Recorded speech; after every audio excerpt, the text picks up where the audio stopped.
In the midst of a budget document that proposes to spend $300 billion next year, a single item that costs $37 million a year will probably not attract a great deal of attention.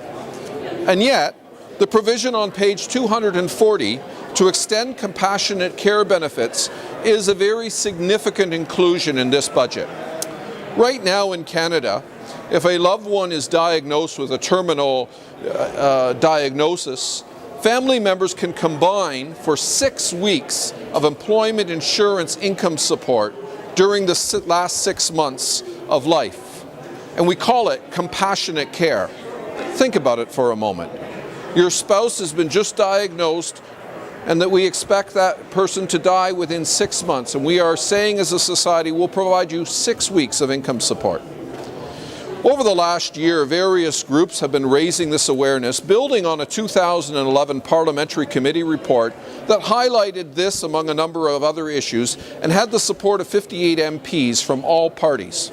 Over the last few months, Cardis has also been working on this and related issues that will result in an end-of-life care report that includes a recommendation to increase the compassionate care benefit. Well, there's good news. We've been scooped. This budget will increase the compassionate care from 6 weeks to 6 months.